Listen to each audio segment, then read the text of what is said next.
우리는 지금까지 도덕적 논증의 자세한 검토를 통해 논증의 결론인 그러므로 신은 존재한다라는 결론에 결국 도달하였습니다. 우리는 지금까지 객관적 도덕은 분명히 존재한다는 것과 그것이 존재하려면 반드시 신이 존재해야만 한다는 것을 여러 가지로 살펴보았습니다. 그것은 막연한 생각이 아니며 맹목적으로 우기는 것도 아니고 논리적으로 도출한 합리적 결론입니다. 그래서 우리가 객관적 도덕을 인지하는 한 하나님의 존재를 부인할 수 없다는 결론에 이르렀습니다. 우리가 감각적 경험을 토대로 사물 세계를 인지하는 것처럼 우리는 우리의 도덕적 경험을 토대로 도덕 질서를 인지합니다. 무신론적 세계관과 창조주 신을 믿는 유신론적 세계관 중에 이 세상의 주 질서인 사물 세계의 질서와 도덕 질서 모두를 가장 일관된 형태로 설명할 수 있는 것은 어떤 것일까요? 두 가지를 모두 설명할 수 있는 가장 좋은 대답은 신입니다. 자연의 설계자이며 사람과 우주가 성취해 나가고 있는 도덕적 목적의 소유자인 무한하고 영원한 정신이 존재해야만 합니다. 만약 신이 존재하지 않는다면 객관적 도덕 가치를 이루는 기반이 또한 없을 것입니다. 객관적 기준이 없다면 모든 것이 상대적이 되어버리기 때문입니다. 인간이 그저 우연의 산물이고 동물과 다를 바 없는 진화의 산물이라면 객관적 도덕이란 존재할 수 없고 약육강식의 세상 또한 악하다고 할 수 없습니다. 그러므로 객관적 도덕의 존재는 신의 존재에 대한 도덕적 논증을 성립하게 합니다. 세일즈맨의 죽음을 극으로 만든 미국의 유명한 극작가 아서 밀러는 추락 이유라는 그의 작품에서 등장인물인 켄턴을 통해 다음과 같이 말했습니다. 여러 해 동안 나는 인생을 하나의 소송사건처럼 봐왔다. 그것은 일련에 제시할 증거였다.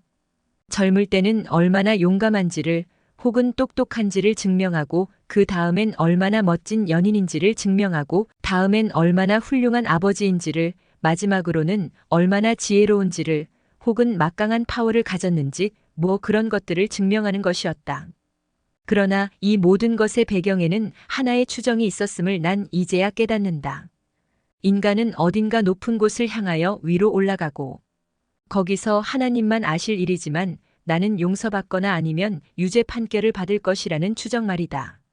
어쨌거나 판결이 내려질 것이다.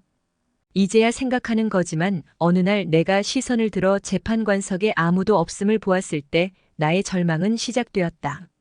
판사가 보이지 않았던 것이다. 남은 것이라곤 자신과의 끝없는 논쟁, 재판관도 없는 빈자리 앞에서 벌어지는 이 의미 없는 존재의 논쟁뿐이었다. 즉 절망밖에 없었던 것이다. 아서 밀러가 말하고 있는 것은 무엇일까요? 우린 모두 마치 전쟁이 아니라 평화를 추구하는 게 더 낫고 거짓을 말하기보다 진실을 말하는 게 더 낫고 파괴하는 것보다 도살피고 양육하는 게 더 나은 것처럼 살아갑니다. 우리는 이러한 선택이 무의미하지 않다고 믿으며 어떤 식으로 살기로 하느냐 하는 것이 중요하다고 믿습니다. 그런데도 우주의 재판석이 정말 텅 비어 있다면, 즉 신이 없다면 어떤 선택이 다른 선택보다 더 나은 것이라고 그 누가 말할 수 있겠습니까? 신이 없다면 그것에 대한 논쟁을 벌일 수는 있으나 그건 무의미한 논쟁이고 끝이 안 보이는 다툼일 뿐입니다. 신이 없다면 우리가 사랑에 넘치게 살든 잔혹하기 짝이 없이 살든 궁극적으로 아무 차이가 없는 것입니다. 지금까지 우리는 객관적 도덕이 인간에게 분명히 존재함을 살펴보았습니다. 또 우리에게는 객관적 도덕의 실체인 양심이 있음을 누구나 스스로 압니다. 이러한 모든 도덕의 기준이 되는 객관적 도덕이 존재하는 한 지금까지 살펴본 것처럼 우리는 객관적 도덕이 스스로 존재하거나 아니면 어떤 인간의 방법에 의해 존재한 것이 아니라는 것을 부정할 수 없습니다. 그러므로 객관적 도덕의 실제는 그것을 부여한 주체인 신의 실제를 분명하게 말해주는 것입니다.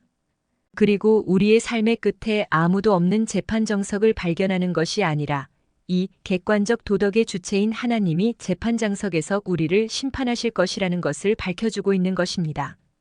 그러므로 우리의 삶은 무의미하지 않으며 부여받은 객관적 도덕을 실천하여 신의 뜻을 따르며 사는 것이 우리의 가치 있는 삶이 되는 것입니다.